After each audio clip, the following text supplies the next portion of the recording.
Seja muito bem-vindo a mais um episódio do John Cast. É com muita honra, força e fé que eu recebo você aqui na nossa casa. E hoje eu tenho um convidado que vocês vão ficar perplexos. Primeiro, porque a idade biológica não acompanha a idade cronológica. Então, eu tenho a honra de trazer aqui o presidente de uma das maiores empresas aqui de Santa Catarina. Eu vou deixar ele se apresentar para vocês. Tem grandes histórias. Pegue o seu caderno, porque ele vai entregar ouro em forma de palavras. E eu, particularmente, esse episódio eu vou aproveitar muito, vou assistir várias vezes, porque eu sei que eu vou aprender como empresário, com um homem que tem uma experiência pautada na família, pautada em princípios que são imutáveis. Seu Renato, ou senhor Renato, muita gratidão por você estar aqui conosco no John Cast. E eu quero pedir para você gentilmente, se apresentar, falar quem você é, quando começou, a história de vida do Renato. E eu vou deixar que você pronuncie o teu sobrenome, que agora mesmo eu tentei aprender, é Rabok. Rabok. Então, com vocês aqui, o senhor Renato, ele vai estar se apresentando e contando histórias. Eu vou estar aqui cutucando ele gentilmente com algumas perguntas que eu acho pertinente, que vai ajudar você na sua casa a trazer mais clareza. Você que quer empreender ou já é empreendedor, sabe que você tem que ter um coração direcionado, um pensamento muito bem claro e decisões muitas vezes que vá contra o seu time. Mas existe uma intuição dentro do empreendedor e nós temos que valorizar isso aí. Renato, fique à vontade. Quem é o Renato? Quando começou essa linda história? Em primeiro lugar, muito obrigado pela oportunidade, pelo convite. Bom, então vou pronunciar meu nome correto, Renato Rabok. Sou filho de Cristiano Alberto Rabok e Irma Guinter Rabok. Sou primogênito da família, somos em 4 irmãos. E meu pai era operário, e minha mãe é lavradora. E eu trabalhei na lavoura até os 15 anos. E isso aqui em Santa Catarina? Aqui em Jaraguá do Sul, lá no Rio Cerro, no início do Rio Cerro, perto da Barra do Rio Cerro, um pouco mais adiante. Então, a minha história, já que fui convidado a falar sobre empreendedorismo e tal, a minha história começou aos 8 anos. Uau, 8 anos. Meu pai trabalhava até mais tarde, ele tinha uma experiência um pouco diferente, ele chegava normalmente às 19 horas, 19h30, e antigamente na nossa família, toda a vizinhança ali, criança tinha que dormir cedo junto com as galinhas, 6 horas, cama. E naquela noite começou uma crise urinária, e o pai estava jantando, o pai e a mãe estavam jantando. E eu saí várias vezes e não conseguia me conter e tal. De repente, meu pai era aquele cara de muita disciplina e tal. Explica, o que está acontecendo com você? Eu disse, pai, não sei, não consigo me conter e tal, Então senta aqui, vamos conversar. Aí sentei e tal, começamos a conversar várias coisas e de repente ele me perguntou, quando você crescer, o que você quer ser quando crescer? Eu disse, pai, eu quero ter o meu próprio negócio. Eu quero ter o meu negócio, eu quero ter a minha... Na época você falava firma, não se falava empresa, Eu quero ter a minha firma. Isso com 8 anos? 8 anos de idade. Uau. E aí foi aquela risada, porque uma família muito humilde, muito pobre, e, poxa, mas de onde você vai arrumar tudo isso? Eu não sei. Mas eu quero ter o meu negócio, E aconteceu um negócio, nós somos educados desde muito pequenos a orar, Isso com 2, 3 anos, tinha aquela oraçãozinha da noite que a mãe fazia com a gente. Eu tinha uma avó, meus avós, mas a família, a parte do meu pai, infelizmente meu avô faleceu muito cedo, ele era estrangeiro, eles eram estrangeiros, eram húngaros, vieram lá para o Garibaldi, e se meteram lá num local, assim, totalmente inóspito e tal, e conseguiram ter 11 filhos, e quando o meu avô tinha 55 anos, e minha avó tinha 39, ele faleceu, E essa avó, a gente chama de Oma Elizabeth, foi uma pessoa que eu tenho assim uma grande veneração por ela, porque ela é uma pessoa do exemplo de superação. Ela criou aqueles 11 filhos num local que você não consegue, até hoje não pode, mas como é que isso aconteceu? O mais fraco do meu tamanho, e enfim, criou todos os filhos muito bem.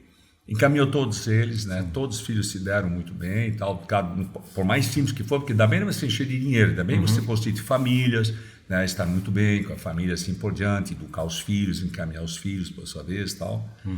Né? E também do lado da minha mãe, eles também, não meus avós, mas meus bisavós também eram estrangeiros, eram do norte da Polônia, né, que é uma região chamada Pomerânia, que uma época pertenceu à Suécia e depois, mais tarde, passou sob o domínio da Alemanha. Quando eles moravam lá, era um domínio alemão. E eles foram meio convidados para ir embora. Né? E o Brasil abriu essa oportunidade para colonizar e tal. Eles vieram para Blumenau. Na verdade, para São Francisco do Sul, Itajaí, Blumenau, Pomerode. Né? Pomerânia, Pomerode. Né? Isso era que ano, Renato? 1886, parece. Tá?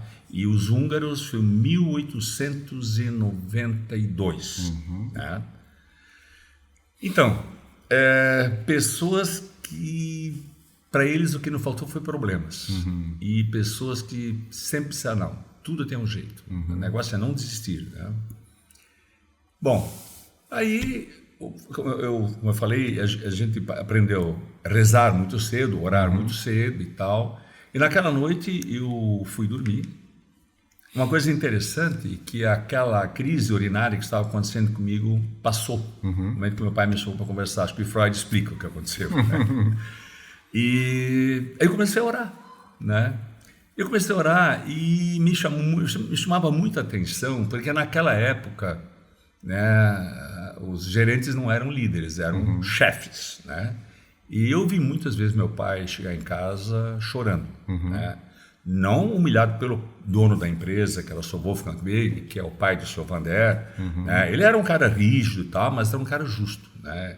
Mas a chefatura era um pouco problemática. Sim. Meu pai tinha muitas vezes vi ele em casa chorando. Isso me machucava muito, assim, né? Talvez, assim, acho que eu sempre tenho essa veia que eu quero ter o meu negócio, mas isso é uma coisa também, eu não quero suportar uma coisa dessa por muito tempo. Bom... Esse foi o teu motivador, assim, de você olhar... Não, mas eu também comecei a olhar a empresa. Por exemplo, eu era fascinado pelo Sr. Wolfgang, né, que é o patrão do meu pai, que é o pai do Sr. Vander Weig, né? Eu admirava ele, assim, a coisa que eles faziam, como ele construía, a postura dele. Ele é um homem um tremendo empreendedor. Ele fez, naquela época, uma loja de departamento na Barra do Rio Cerro, que era, na cidade não tinha isso. Né? E aquilo encantava. Né? Puxa, olha a criatividade do cara, que coisa incrível. Com criança você... Né? Isso eu, esse tempo atrás, conversando com o Sr. Vander e com a esposa dele, né? Eu comecei a fazer um layout da loja. Nem eu não lembro disso. Tal. Então, também é a minha fixação e tal. Né? Bom... comecei a orar e fiz um pacto com Deus. Tá? Eu falei para Deus o seguinte: se o Senhor me permitir eu realizar meu sonho, eu nunca vou tratar meus empregados como meu pai foi tratado. Tá? Esse foi um pacto que eu fiz. Eu acho que eu consegui cumprir até hoje. Né? Então, isso com 8 anos, Renato? Isso foi quando eu era criança, em 1954, quando isso aconteceu, por aí. Né? Depois, né, estou falando isso, e essa oração eu sempre mantive até hoje. Uau. Então, minha conversa com Deus sempre foi em torno disso, né? Me permita, né? Depois aprendi coisas mais, da própria minha avó, que era uma pessoa muito religiosa, meus avós maternos também. Então, ela sempre dizia, você não tem que pedir nada para Deus, não é coisas materiais, tem que pedir para Deus que o Espírito Santo te dê a sabedoria, né? Que é o que você vai precisar nas dificuldades. E o demais, já que eu contei para ela o meu sonho, e ela sempre incentivava a dizer, então faz o seguinte, não desista nunca, vai em frente. Aí, trabalhei na roça até os 15 anos, fiz todo o trabalho que se faz numa lavoura, tudo. Né? A única coisa que não aprendi era leite, né? Isso eu não aprendi. Mas o resto de limpar o estábulo, de limpar chiqueiro de porco, naquela época não tinha bota como hoje, nem tamanco às vezes, era no duro mesmo ali, né? Chinelo de dedo? Chinelo de dedo? Chinelo de dedo, não, descalço mesmo. Descalço. Eu fui para a escola e eu fui para a escola pé descalço, né? Frio, que o dedo ficava azul, né? Ficava roxo. E eu ganhei meu primeiro sapato com 12 anos, 11 para 12 anos, né? Pois é, e aquela oração foi uma coisa que eu nunca abandonei, sempre conversei e tal, e eu segui, e eu tinha eu tinha uma certeza que alguma coisa ia acontecer. Aí, lógico, aí 15 anos, saí do colégio, né? Então tem que trabalhar, né? Aí eu fui trabalhar, meu primeiro emprego foi a Marisol, né? Aliás, voltando um pouco do trabalho na lavoura, né, me fascinava esse trabalho, eu gostava do trabalho da lavoura, sabe? Eu comecei, o primeiro trabalho que eu fiz com a minha mãe, ela plantou uma roça de aipim, né? E ela fazia a cova, e eu, um cestinho, colocava a rama e pisava em cima, descalço, né? Fixado e tal, né? E assim foi evoluindo, né? E a gente sempre ajudou os pais. E a gente ia, não só eu também percebi nas minhas irmãs, assim, que nós temos 2 anos de diferença, que a gente tinha uma consciência que tinha que ajudar os pais. Era trabalhoso, a gente às vezes ficava um pouco chateado, não tinha tempo para brincar, aquela coisa, fez muita falta também não, sabe?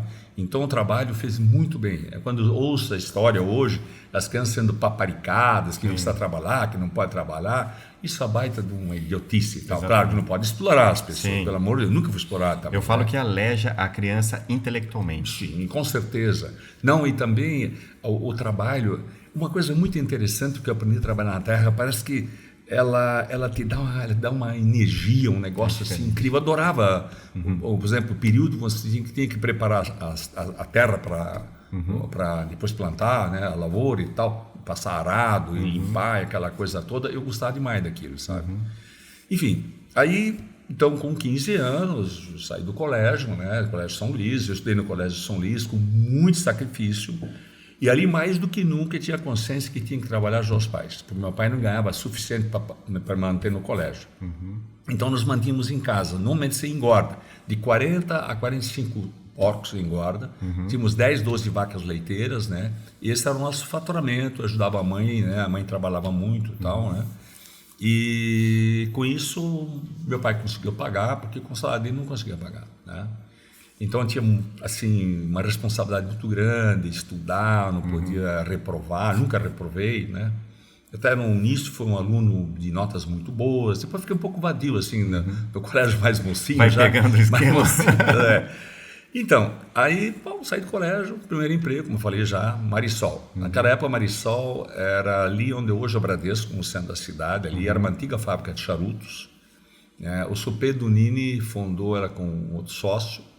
E, na verdade, a empresa, então, chamava-se Belmiro Yonte Companhia Limitada, e eles fabricavam chapéus e já começaram a fabricar malhas. E eu fui o primeiro funcionário, que tinha um chefe do escritório que fazia tudo sozinho, e eu, então, fui o primeiro funcionário trabalhar, ser auxiliar desse senhor. E já no primeiro mês eu percebi que aquilo não é comigo.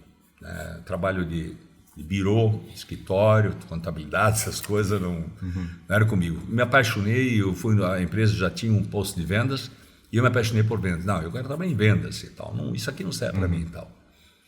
E até uma piada muito interessante, que naquela época eles faziam com todo principiante, o que os chefes, um sacana, mandava lavar como é que é, carbono, né? Que é uma sacanagem, né? Porque lavar carbono, né, numa tanque de lavar roupas, eu tudo cheio, tudo, né, pintado aquele carbono. O Sr. Pedro passou, deu uma risadinha, diga, ai, alguma coisa está errada aqui, né? Não sabia, mal conhecia carbono. Sim. E foi aquela gozação, aquela brincadeira que fazia com todo mundo. Então, voltando ao assunto, eu me apaixonei por vendas. E um dia eu falei para o Sr. Pedro, disse, Sr. Pedro, eu não gosto desse trabalho aqui, né?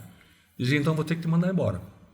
E naquela época, Jaraguá não tinha emprego. E para mim foi um desespero, porque a partir daquele momento, eu saí do colégio, daquele momento, toda a despesa era minha. Eu tinha que pagar... Eu não morava na pensão, eu almoçava numa pensão, né? Eu ganhava ali um salário mínimo, acho que menos ainda. E depois comida, roupa, enfim. E eu voltar a estudar à noite, eu fiz o técnico de contabilidade à noite, tenho que pagar o estudo sozinho. Roupa tinha, assim, eu fiz até aqui, o pai melhor, até aqui a gente bancou, daqui para frente é contigo. Bateu um desespero e tal. Aí eu passei na Marechal Deodoro e vi uma empresa chamada Comércio e Prestações do Ar, abrir uma loja de eletrodomésticos, onde lá ao lado do Ferraz, onde hoje é a loja do Calçados Beber. E era uma loja muito bem montada, muito bonita e tal. E eu me encantei com aquilo. Digo, meu Deus, acho que é a minha oportunidade. Entrei, aí coincidentemente nós estamos aceitando, né, fazer a ficha aqui, né, e tal. E aí, mas o que você quer? Eu disse, não, eu quero trabalhar em vendas. Não, mas é isso que a gente quer mesmo e tal. Você fala alemão? Eu falo. Né? Não sou um expert em alemão, mas eu me comunico razoavelmente bem no alemão e tal. Nós éramos alguns candidatos e acabei, na verdade, sendo contratado porque eu falava alemão. Os outros não falavam. Naquela época isso era importante. Já estamos falando ali então, de 1963, 62, 63. E trabalhar nessa loja, me achei o máximo. Né? Botei a melhor beca que eu tinha, que não era grande coisa e tal. E fui trabalhar. E em vendas. Não era em vendas, era entregador. Aí fui trabalhar de entregador. E já que o que me resta é isso, eu preciso ganhar, eu vou trabalhar de entregador. Depois eu sei que vou para vendas e tal. Então, ajudava a entregar eletrodomésticos, móveis, ajudar a montar móveis e tal. Eu disse, não, eu não tenho opção, minha opção é essa e eu vou encarar, né? Aí já estava com 16, 17? 16 anos, 16 para 17. E a empresa, ela cresceu muito bem na cidade e tal. Depois de um ano, né, aí eu voltava das entregas e ia para a loja. E catava os clientes e tal. E aí o meu gerente me chamou e, então, teu negócio é venda, meu negócio é venda. Tá? Então você vai ganhar 75% do salário mínimo e a comissão era 1%, 2%, uma coisa assim. Ele, bom, agora é trabalhar, né? Eu faço meu salário daqui para frente, né? E trabalhei muito, eu vendia durante a semana, às vezes eu marcava um cliente para atender na casa, um sábado, um domingo depois da missa, tal, né? Eu não perdia nada, ia atrás, tal, né? Nem sempre fechava negócio, mas minha prospecção era essa. E aconteceu um negócio interessante, e uma das coisas que uma contribuição que eu tinha, a minha contribuição, vamos dizer, social para o Jaraguá. Às quintas-feiras, né, o meu colega, que depois virou meu sócio, Ademar Duve, ele ia para Joinville buscar mercadoria, que a matriz era em Joinville. E foi a primeira, quando fui, uma noite eu vou folgar a aula, vou com você. Eu quero conhecer a matriz, não conhecia, nem Joinville não conhecia.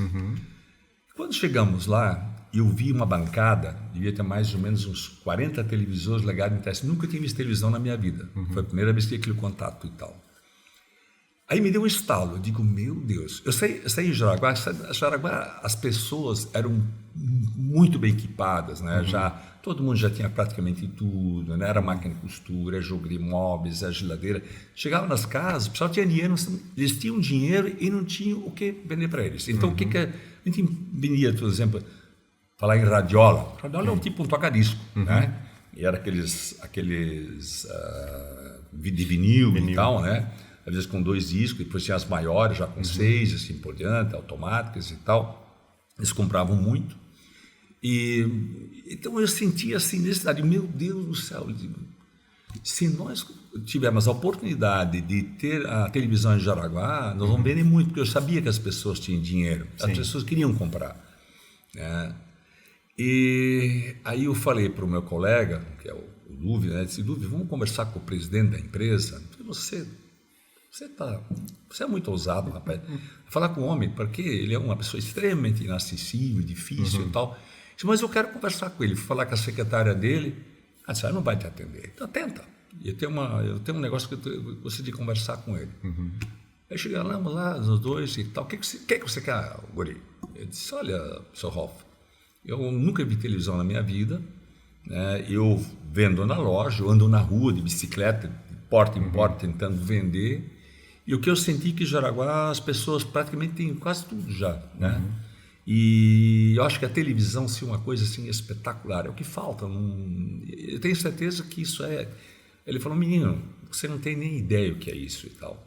Não, mas porque eu sabia que eles tinham colaborado na instalação da repetidora em Joinville. Foi um consórcio de empresas eletrodomésticas que fizeram um consórcio.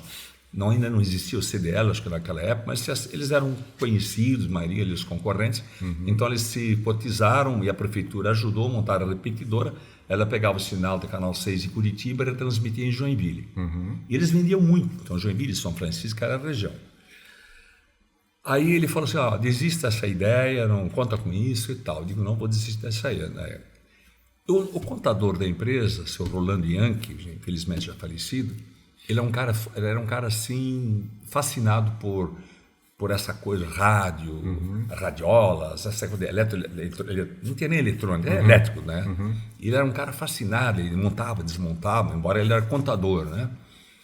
Eu contei para ele, Rolando, eu tenho um negócio na minha cabeça, está martelando aqui. Eu falei para o senhor Ralph, você conversou com o senhor Ralph? Você está doido, guri? Não, conversei com ele. O que foi? Ele me tocou do escritório. Então, aí ele mandou sai daqui, guri. Mas falei com ele. Eu falei com ele. E eu tenho uma ideia e tal, e vou falar para o senhor. Cara, eu acho que se isso acontecer, nós vamos vender bastante. E eu ganhei uma comissão, eu precisava de produto para vender. Tu sabe que isso é uma boa ideia? Então, o que aconteceu? Encurtando a conversa. Ele foi conversando com alguns amigos, ele era muito influente com o Léo, um membro muito forte do Lions. Então ele conversou, alguns colegas, alguns companheiros dele do Lions, que gostaram da ideia também, e outros do Rota e outros também fizeram um grupo, né? E aquelas pessoas pensantes da época, né? E montaram um grupo com essa minha ideia e tal, né? E montaram uma proposta e o Sr. Ralph vinha a cada 15 dias aqui no final de semana, sábados, às vezes domingo, trabalhava muito, tal, ele mesmo fazia a auditoria da nossa filial. E aí marcaram com ele e falaram para ele, um homem saiu pelo telhado, tal, né? Você tá louco, não sei o quê, nós montamos uma repetidora e tá bom, encurtando a conversa, ele fez uma proposta, se vocês me venderam 150, que vocês vão vender 150 televisores e o banco a repetidora. Bom, não demorou muito, todo mundo ajudando. O único cara que jogava contra o televisor era o prefeito, que não gostava da televisão e tal. Mas depois acabou sendo cliente, até eu vendi para a esposa dele o televisor. Aí o pessoal começou, e aquilo começou a criar um corpo e tal. Aí trouxeram um técnico, ele foi fazer uma prospecção lá chama aqui das torres, mas não lá em cima, aqui no meio, na fazenda tem uma fazenda aí do Renato Piazeira. Acharam um local muito interessante que vai visualizar Joinville. Esse camarada já trouxe naquela época uma televisão pequenininha que ligava na bateria e com uma antena e tal, né? Era uma televisão RCA, uma americana, e ele pegou o sinal. E o sinal bastante bom. Conclusão da história. O homem, eles toparam, nós vamos responsabilizar. Se não vendeu 150, nós vamos fazer a cotação, vamos pagar o que o senhor gastou. Instalaram. Sabe quantos televisores nós vendemos em 90 dias? 500. 500 televisores. Tá, eu nunca ganhei tanto dinheiro naquilo. Era só terapia. O que eu carreguei porque se você instalava o televisor, tinha um bambu, uma antena de alumínio, né? O que eu carreguei... Esqueletinho de peixe. Aquele que ainda aparece nos desenhos, gente, que o pessoal fica... Isso. O que eu carreguei de bambu para eu sou ainda do finalzinho dessa época, Renato. Minha mãe, eu lembro quando ela comprou o primeiro televisor da nossa casa, era tubo, né? Aí o técnico lá tinha os números, aí tinha que ficar girando, e quando chovia, você toma cuidado, não vai levar choque. Não, colocar um bombril para pegar melhor, outras coisas assim, né? Mas olha, Renato, eu quero trazer ênfase aqui para que você que está nos assistindo preste muita atenção.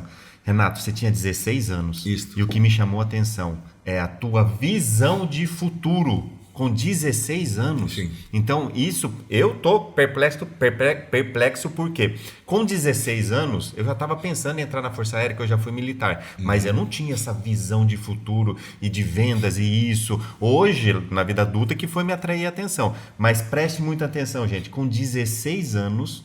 ele já estava conversando com um dos maiores empresários da cidade. Isso. Né? Tem muita gente que fala assim, Renato, o não eu já tenho. Né? E você foi lá com a cara limpa, conversou, usou o teu carisma, e você é um homem que se comunica muito bem, e trouxe um desafio com 16 anos. Ou seja, se não vender, vai ter que pagar o custo. E aí, como que foi? E aí eram 150 propostas, venderam 500 em 90 dias. Quase 600 em 90 dias. Vinha caminhões praticamente dia sim, dia não, de televisor. Na época vendíamos os televisores da GE, que era assim, um dos melhores e tal, né? e funcionava muito bem e tal. Foi uma experiência, assim, inacreditável.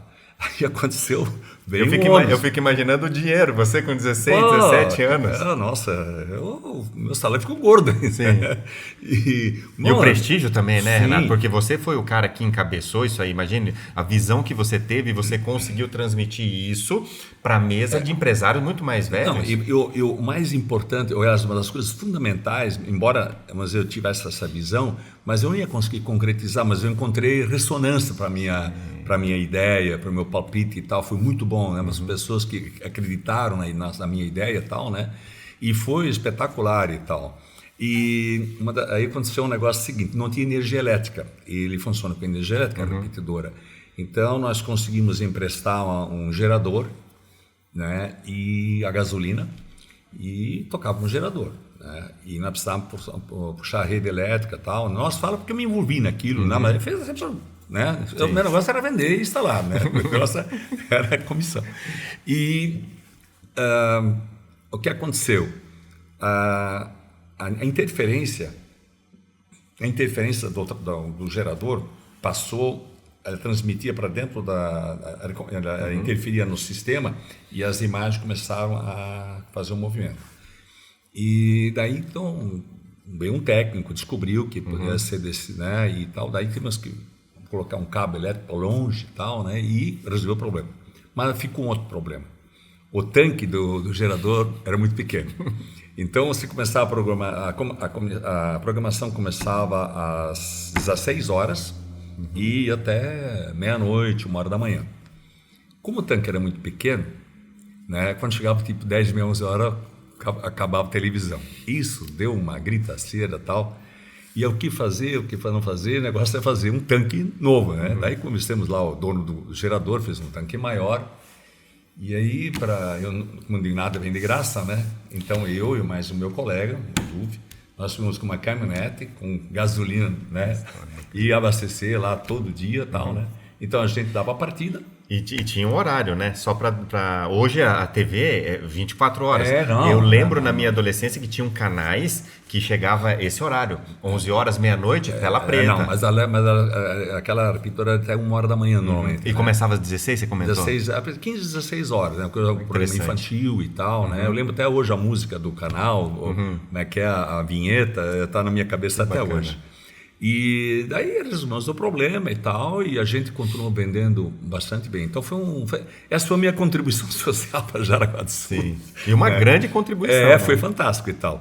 Uma coisa que, mas assim, eu acho que foi uma coisa boa, assim, né, gostosa e tal. E principalmente quando tem uma ideia e tem ressonância, imagina como eu me senti, né? Eu pegar aquele grupo e se apaixonou pela ideia e deu para andar, está aí até hoje, né? E a experiência que você também adquiriu, né, Renato, nesse contexto, conhecendo pessoas diferentes e pessoas empresários já e conhecidos. Não, senhores, assim, pessoas importantes da comunidade, são pessoas, toda gente muito séria e tal, né? Foi realmente uma experiência espetacular e tal. E, Renato, quando foi teu primeiro CNPJ? Então, que até aí você estava empreendendo no CNPJ dos outros. Mas o meu sonho nunca, né, a gente não saiu da cabeça, né? Sempre a ideia foi a gente montar, porque eu não tinha esse contato, mas o meu, que depois veio a ser meu sócio, o Ademar Frederico Duve, né, ele ia para São Paulo com uma certa frequência, porque ele tinha uma tia que era governanta do Lord Hotel em São Paulo. E lá ele conheceu a rede de supermercados Peg e Pag, que era a maior rede de São Paulo na época, né? Era muito famoso e tal. E ele sempre falou, eu acho que esse é um modelo para Jaraguá, porque Jaraguá era um modelo de balcão. Você chegava no balcão, tinha aquele atendente com avental, a calça caque e tal, sandália de padre, né? Às vezes um boné, às vezes não. E o que você quer? 1 quilo de arroz. Então tem umas cubas. Então pegava um pacote. Tudo a granel. Tudo a granel. Empacotava tudo a granel e tal, né? E ele botou isso na cabeça e tal. Ele conseguiu, na época, a tia dele, com máquina fotográfica, fez umas fotos. E quando vi aquilo, eu fiquei encantado. E, puxa vida, isso é verdade. Isso pode ser um negócio muito interessante. E a gente botou isso na cabeça. A gente sonhava. Daí ele e eu, né? Vamos fazer. Aí aconteceu em 1968. houve um problema na empresa, né? Deu uma pequena balançada, eles não ameaçaram, né? Vão me encolher. E aí nós começamos a conversar, sabe uma coisa, nós não vamos deixar acontecer isso, nós vamos sair antes e vamos realizar um sonho. Alugamos uma sala de 100 metros quadrados, tá? E no dia 27 de agosto de 1969, o primeiro CNPJ. Montamos o supermercado Jaraguá, um pequeno varejo na autosserviço, no edifício Piccoli, né? Era pequenininho e tal.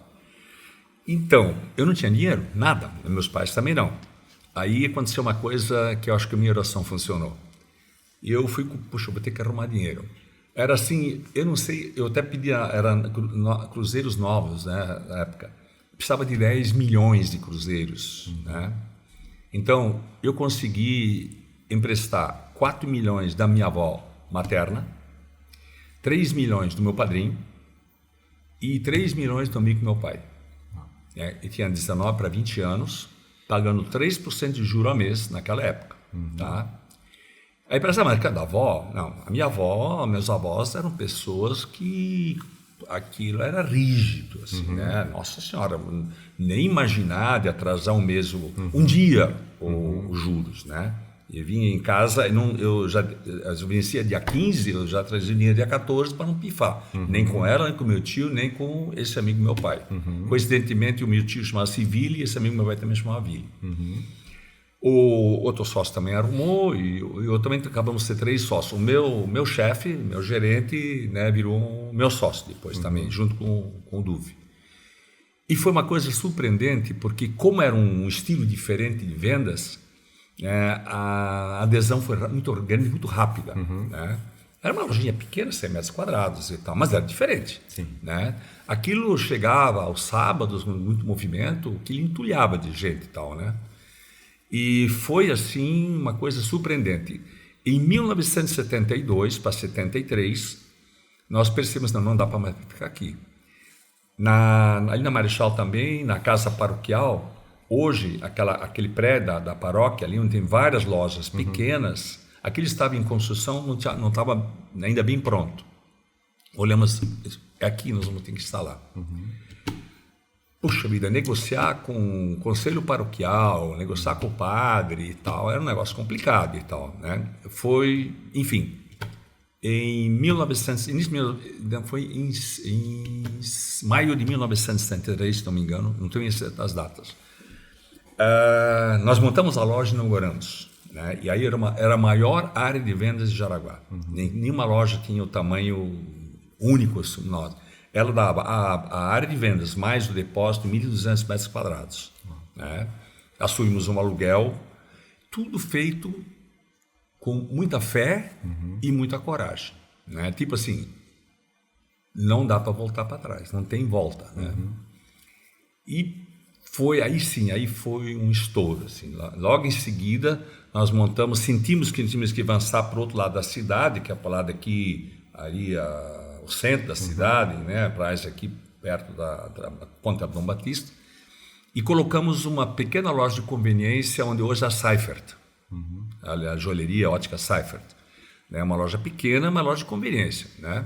Naquela loja grande lá nós tínhamos panificadora, tínhamos uma pequena confeitaria, açougue, né, com vários tipos de cortes de carnes. Já tínhamos o hortigranjeiro, frutas e verduras, né? A parte de frios, né? E já com uma cara diferente de loja, já uma seleção de vinhos, uma seleção de whiskies e outras bebidas e tal.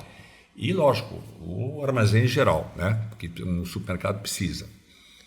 E aí aconteceu foi uma coisa assim fenomenal, assim. Nós eu digo, é mais ou menos assim, em 2 anos, né? A gente tinha assim, uma certa informação que tinha um pouco de acesso aos fornecedores. Digamos que vamos imaginar assim, que a Nestlé vendia na época em Jaraguá 50 milhões por mês, né? Nós compramos 25, o resto da praça comprado os 25. Estamos líderes na praça e tal, né? E foi assim também uma experiência maravilhosa e tal. Em seguida, achamos que tínhamos que expandir. no bairro Nova Brasília, tinha um engenho de arroz que existe ainda hoje, mas se toma Flá. Lá nós abrimos um pequeno atacado, né? Porque muita gente procurava, porque como a gente comprava em quantidades, a gente tinha preço muito bom. Então montamos um pequeno atacado assim, para atender esse comércio de interior e tal, né?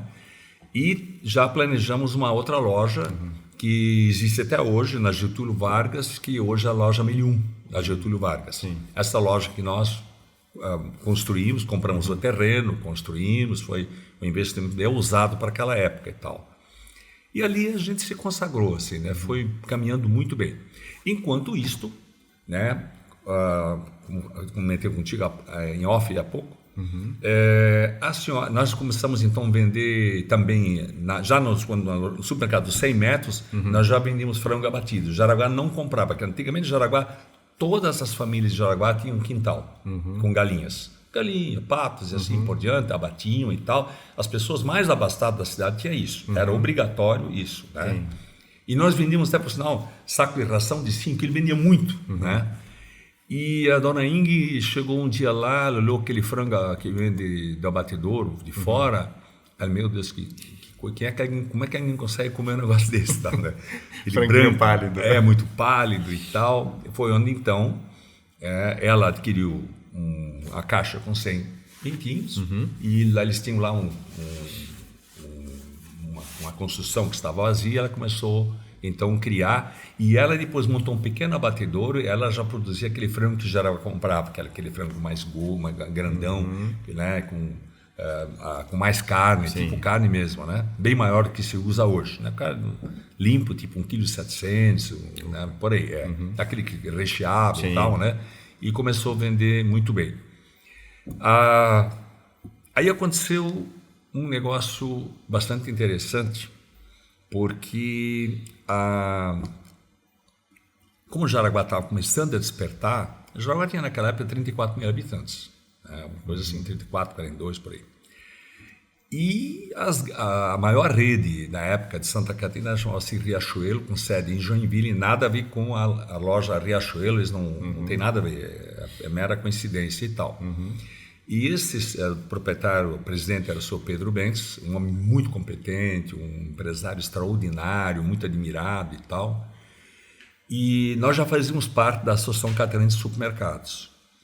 E nós tinha sido agendada uma reunião em Blumenau, e daí ele sempre cutucava a gente, de vez em quando a gente se encontrava, ele falava como é que está indo, como é que está isso, aquilo e tal, e lógico que a gente ficava desesperado só pela pesquisa dele, a gente sabia que ele se interessava por Jaraguá.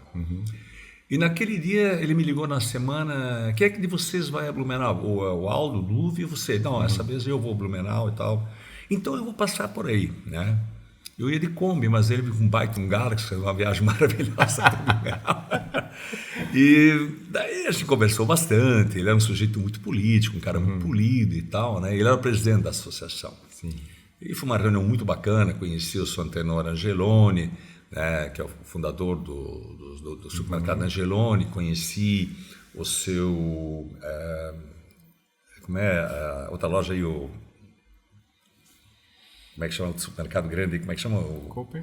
Não, Cooper não. Aquele que fica ali atrás, onde o Brighton, Giassi.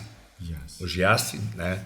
Conheci o seu Zefiro, né? Que ele já me surpreendeu assim pela postura dele e tal, né? E depois da volta o senhor Pedro falou, tu viu o seu Giassi e tal, e observe esse cara, cara vai ser um dos maiores supermercadistas aqui de Santa Catarina. E se o senhor vai perder o posto, é bem capaz de perder o posto para ele e tal, né? Porque ele é um cara extraordinário, um homem super inteligente, um cara muito capaz, muito seguro nas decisões e tal. E de fato aconteceu, né? Uma rede espetacular e tal.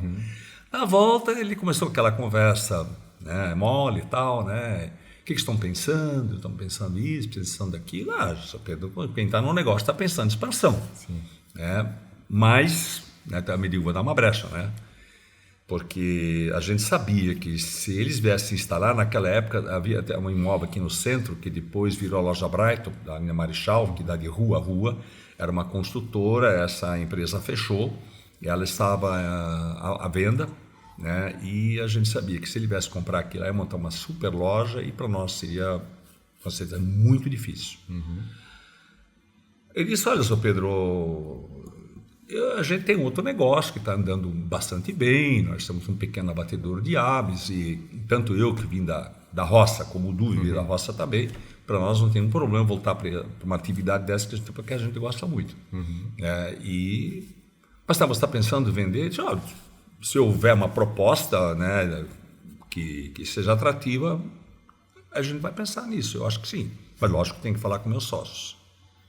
Aí, na volta, outro dia, fiz uma reunião com meus sócios e a notícia não foi assim muito bem recebida e tal, né? E aí eu comecei com eles e tal, disse, olha, eu acho que nós temos que pensar muito bem, porque se nós vendermos, transformar isso em dinheiro e investir no abatedouro, nós temos grande chance, a abatedouro ia muito bem e dava um lucro bem maior que o supermercado. Eu acho que nós temos chance de fazer um bom negócio. Daí foi aquela briga para lá, para cá, esfriou o assunto, mas eu, sabe, alguma coisa me dizia, faz, não afrouxa, porque isso pode ser bom, né? E no final acabei, aí contratamos uma empresa, era uma contabilidade, né? E com um certo conhecimento de negociação de empresas, e foi feito um valuation. Eu recebi o valuation, não gostei, né? Eu apresentei para o meu sócio e digo, olha, isso aqui não é o valor, acho que os caras não têm noção do que é o nosso negócio, né?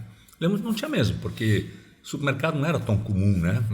E acho que não tem noção, e o potencial que nós temos, tem que vender o potencial junto também, né? A gente é muito bem, né? E depois é difícil de você se desfazer, isso mexe na alma da gente, né? Mas tem que pensar na perpetuidade das coisas, né? Ter coragem de saber, olha, agora é hora de, né? Não vamos bater de frente na parede e tal. Afinal, acabei convencendo eles, mas que proposta nós fizemos? Vamos dobrar a proposta do valuation. Aí, você está ficando louco? Eu disse, não, eu acho que é pouco, né? Eu acho que o dobro é bom, é demais, mas nos dá condições de a gente baixar um pouco, depende da negociação e tal, né? Para nossa surpresa, ele não negociou um centavo.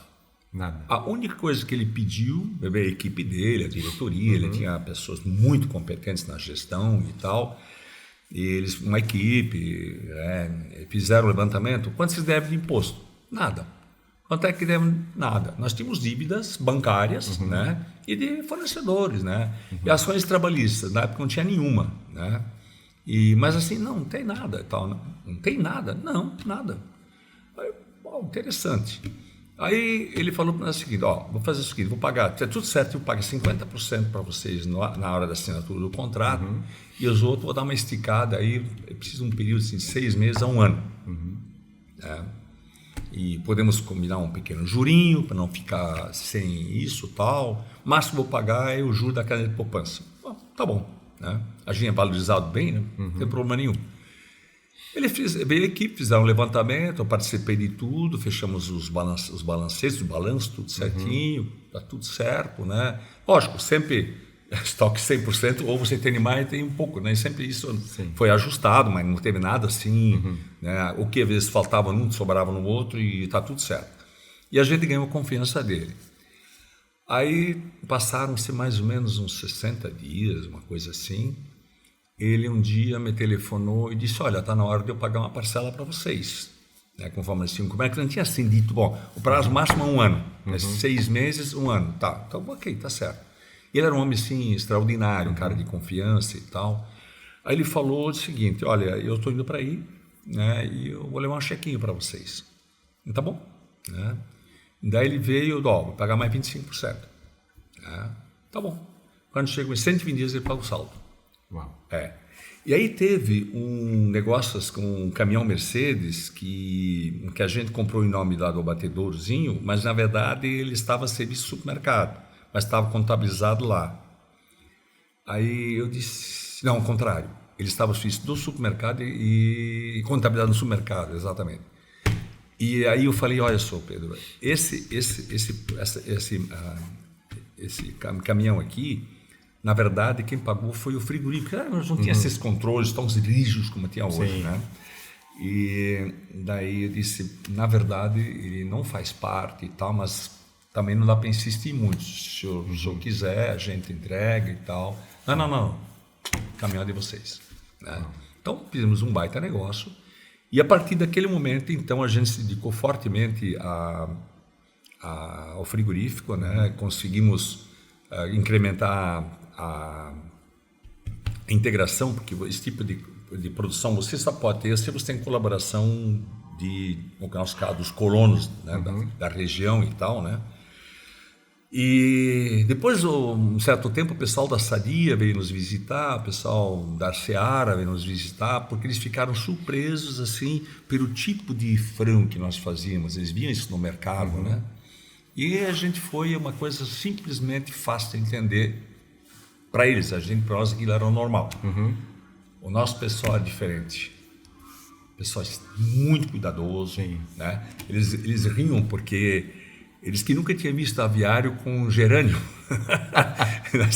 Os colonos plantavam flores e cuidavam muito do manejo e tal, né? Isso fez uma diferença muito grande. Bom, aí a gente se jogou de corpo e alma. Eu trabalhei muito, nós aumentamos a integração, chegamos a ter 150 integrados de porte bom. E começamos já daquela caixa de frango de 100 pintinhos. Depois de 3, 4 anos, nós estamos já batendo 36 mil frangos por dia. 36 mil? 3 mil por dia. Uau. E daí nós atingimos o mercado nacional e uma tomada de decisão lá, nós vamos ter que expandir e tal. E aí começamos a ir para o mercado do Oriente Médio, né, junto com a Seara, que naquela ocasião pertencia à Ceval. E formamos uma parceria com eles, a gente fazia pacote junto com eles, tal, né? Só que aí nós percebemos um negócio que nós não sabíamos, nós não conhecíamos, porque esse frango, se vende para o país árabe, de 800 gramas, 750 gramas, dificilmente 1 quilo. Porque uma coisa interessante é que o índice de conversão de ração para carne ele acontece dos 40 dias para frente, 38 dias para frente. E nós começamos a perder essa conversão. Então, esse custo de produção fica um pouco alto. E outra coisa, a gente percebeu também que nós não podíamos ficar muito tempo uma dependência dessas. O que aconteceu novamente, aconteceu assédio. Né? O que eles pensam? Para onde é que eles pensam fazer? E tal. Veio o superintendente na época conversar conosco. Aí já existia a Associação Catarinense da Avicultura. Eu fui tesoureiro dessa associação. Então, tinha muita proximidade. Aí você já estava com quantos anos? Lá já está uns 30 anos. 30 anos. Já tinha 2 filhos, aí minha mulher grávida do terceiro. E só o que me chamou muita atenção, Renato, tudo isso era arquitetado por você. Você era o cara que dava iniciativas, ideias? Nós tínhamos assim, nós nos reunimos muito, a gente conversava muito, então os sócios participavam muito disso, né? Não. Mas você sempre é o cara visionário. Eu sempre fui muito inquieto, assim, né? Então acho que até hoje eu sou assim, né? Eu sou meio ligado em 380 e tal, né? Isso é bom. Isso é bom na parte, mas te castiga muito e tal. Para te aguentar, não é muito fácil. É verdade. E uma coisa muito interessante que aconteceu, acho que isso é muito importante, já que nós estamos falando para empreendedores, né? Além de conversar com Deus, de estar bem ligado a Deus, isso é uma coisa minha, né? E eu não vou abandonar isso nunca. Eu tive isso vários, eu posso dar testemunhos que aconteceram comigo, eu digo assim, verdadeiras coisas, puxa, quase um milagre e tal, né? Então, nunca me afastei. E outra coisa muito importante é a tua família, tá? A tua família, eu acho que é o seguinte, eu sempre fui um cara de propósito. Quando eu decidi com 8 anos, eu falei, do propósito, eu vou ser, né? E tudo assim, vamos ser e tal. E, então isso, né, fiquei assim muito antenado e também sempre tem muito espaço para a gente conversar bastante, não ser o dono da verdade e tal, aquela coisa toda. Isso, a gente assim, nós éramos assim um pequeno conselho, a gente convidava sempre a dona Ing, que era uma pessoa muito simples, mal e mal falava português, mas extremamente inteligente, extraordinária. Coincidentemente, nós temos hoje no conselho o Siegfried, que ele é filho de um primo dela. E essa família Kreutzfeld eu só conheci gênio até agora, sabe? Eles são extraordinários, é um DNA dessa família. Todos que eu conheci eram assim. Conheci o pai da Dona Ing também, pessoa extraordinária, os irmãos. Enfim, ela participava, ela era uma pessoa de ideias muito boas também, né? Pois é, aí aconteceu o seguinte, novamente, o superintendente veio nos visitar e tal, o que se pensa fazer, pensa expandir. E o que eu percebi naquela época é que os grandes frigoríficos, Sadia e Perdigão, e a própria Seara, a Seara ainda não estava fazendo esse movimento, mas estava pensando, estavam se direcionando para os grandes centros produtores de insumos. Que o milho ele é um dos, dos insumos muito importantes em termos de peso na ração e tal, né? E também soja e assim por diante. Então a Sadia já tinha naquela época um grande frigorífico em Toledo, no Paraná, e estava indo para outras regiões. A Perdigão foi lá para Mato Grosso também, Goiás, Lucas do Rio Verde, aquela região. Eles estavam ali, o milho produzido aqui caía aqui dentro da fábrica de ração e tal. E nós transportávamos tudo por caminhão, né, passar por dentro de Jaraguá. Então isso não era muito racional. É uma coisa que me incomodava um pouco, sabe? E depois, esses caras vão ter, do jeito que eles estão tocando, eles vão ter um custo tão baixo que não vamos mais poder competir com eles, né? E aí, novamente, né, aquela ideia. Pois é, aí o Seara começou a cutucar. O que estão pretendendo fazer? Nós temos dois caminhos, né? Ou a gente sai do negócio, ou a gente arruma um jeito de ir embora daqui. Mantém aqui, mas a expansão não mais aqui. A gente limita nisso aqui, faz um tipo de frango diferente, como a gente sempre fez, e tal, com mais tipo carne, que depois nós cortávamos muito já. Tivemos a oportunidade de comprar uma empresa em São Paulo, uma distribuidora, que é nosso cliente, e acabou não dando certo, porque nós optamos para a exportação. Foi um erro de tomar decisão completamente errado nosso, tal, né? Íamos ter comprado lá que está mais afinado conosco e tal. Quando a gente começou a perceber isso, né, e já havia essa cutucada, novamente, eu, né? Sócio, o que vocês acham? Como assim? Pô, ou nós somos empresários, aguentamos, né, a dureza, e então não somos empresários. Digo, não, isso não é, você não vai deixar de ser empresário por causa disso. Nós estamos dando uma realidade que você pode afundar com isso, né? E medo, Renato? Não, é cautela, né? Medo é outra coisa, né? O medo, o cara não faz nada, né? Fica parado e morre é tipo, né? Morre na água fervendo ali, né? E aí o pessoal começou a pensar e tal, e aí houve um pequeno desconforto entre os três sócios, né? A nossa empresa já era empresa de capital aberto, eu era o diretor de relações de mercado, né? Então nós tínhamos acionistas na empresa, mas os três diretores tínhamos 100% de capital votante. Houve um certo desconforto e não foi muito fácil e tal, mas no final acho que venceu a ideia e nós vendemos para a Seara. E nessa venda para a Seara, aí nós decidimos, aí começamos também uma reunião, eles eram bem mais velhos do que eu era moleque, né? Tinha 19, 20 anos quando entramos, eu tinha 32, eu tinha 34 e tal. Isso é uma diferença nessa idade, né? E lá também, eu já tinha 2 filhos, né? 3 já. E o Duve já tinha os filhos dele, já grandinho, tanto é que um deles trabalhava conosco, trabalhava na área financeira comigo. O outro sócio também, filhos até da mesma idade do filho do Duve e tal. E eu digo, olha, a gente tem que começar a pensar nas nossas famílias, né? Porque montar um negócio para 3 sócios já não é tão fácil. Depois, os familiares, né? Então vamos pensar diferente.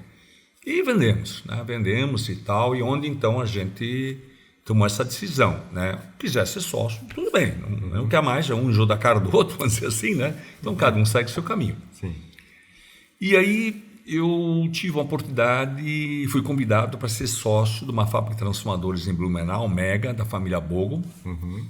Mas eu fiquei muito pouco tempo lá porque eu não me adaptei, porque eles são extremamente competentes, né? Muito competentes, mas o estilo não era o que eu estava acostumado. Porque eu já tinha empresa de capital aberto, Na relação com o sócio, os acionistas, eu tinha muita proximidade com os acionistas, que era a Fundação Refer, que era a Rede Ferroviária Federal, e a Brasilpar, que é uma empresa de investimento, né? Sim. E onde eu aprendi muito sobre empresas, sabe? Está lá com, não sei se ele ainda vive, o Dr. Roberto Teixeira da Costa, que era o presidente, um cara brilhante, a equipe dele também era brilhante, ele me ensinou muita coisa, né? A questão da relação com acionista não é mero acionista, ele é teu sócio, tu tem que tratar como teu sócio próximo e tal. Eu sempre fiz isso, né? Sempre, isso eu nunca abri mão disso, né? E isso me facilitou muito assim também de compreender assim, olha, cada um vai seguir o seu caminho agora, né? Então não tem mais sociedade, comunicamos ao mercado e tal, e foi muito bom porque depois eles fizeram um split nas ações, eles tiveram um lucro extraordinário com a venda, né? E nós nem tanto, para nós não foi muito bom não, houve uma certa safadeza do pessoal que nos comprou na época, que dirigiu a empresa, não foi muito não foi tão bom quanto o supermercado, foi extremamente correto, tal. E aí fui em Blumenau, né? Acostumado com empresas de capital aberto, o relacionamento com sócio é diferente do relacionamento com família. É uma família. 3 irmãos que trabalhavam na empresa, não, desculpa, 2 irmãos mais um cunhado que trabalhavam na empresa, e eu era corpo estranho ali, e eram sócios externos, irmãos também. Empresa maravilhosa, um produto extraordinário e tal, e eu tive dificuldade em adaptar. Né? Daí chegou um certo momento eu pedi para sair. Né? Então eu saí, eu fiquei desempregado, olhando para as nuvens, né? Mas no desespero, preciso trabalhar, não sei o quê. Aí eu sempre olhei assim, eu quero um negócio que você possa sentir a perpetuidade do negócio. Claro que não existe necessariamente essa perpetuidade, mas tem negócio que te dá uma chance um pouco maior. Alimentos é um exemplo desses, né? Aí eu descobri uma empresinha, chama-se Metalúrgica Ciome Limitada, que era concorrente da Menegócio, pequenininho, com 8, 10 funcionários, produto muito bom, e a empresa estava com dificuldades financeiras. Né? E eu conheci o produto e, máquinas para saneamento básico. O Brasil precisa fazer tudo ainda hoje, né? Sim. E, cara, tá aí o negócio, né? Tá aí o negócio.